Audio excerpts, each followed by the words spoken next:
माता की, भारत माता की, वंदे वंदे।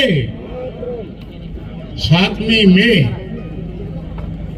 ના દિવસે આપણે મતદાન કરવાનું છે। આજે લોકસભાના ઉમેદવાર આપણા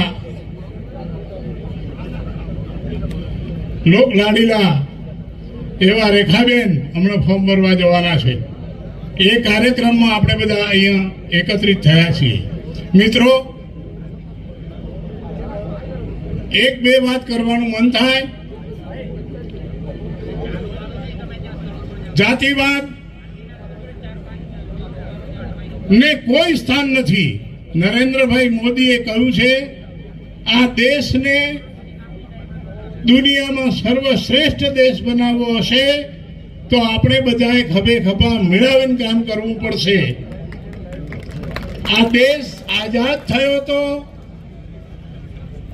ત્યારે રાજકીય આઝાદી આપણને મળી હતી, પણ સાંસ્કૃતિક આઝાદી હતી નહીં। બિન સાંપ્રદાયિકતાના નામે આપણા દેવી દેવતાઓનું અપમાન થતું હતું।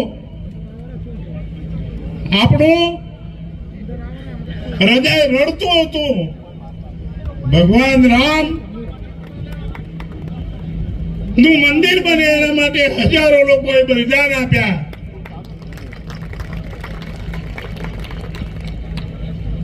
કલ્પના કરી શકો છો?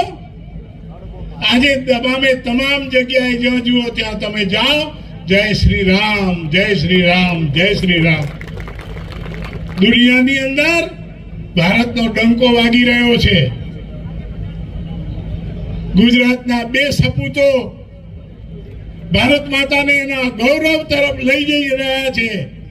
ફરીથી સાંસ્કૃતિક રાષ્ટ્રવાદની ઓળખ ભારતને આપવા માટે તનતોડ મહેનત કરી રહ્યા છે। એવા પવિત્ર ભાઈ શ્રી નરેન્દ્રભાઈ મોદી અને અમિતભાઈ શાહના હાથ મજબૂત કરવા એ આપણો ધર્મ છે। એની અંદર કોઈ જાતિવાદ આવતો નથી। ગરીબમાં ગરીબ લોકોના ભલા માટે જે નરેન્દ્રભાઈએ કામ કર્યા છે, ઘર આપ્યું છે, આજે 80 કરોડ લોકોને રાશન આપે છે। શું નથી કર્યું? આપણા મનને સમજાવીએ, આપણે સમજીએ। કોઈ જાતિનો વિરોધ નથી,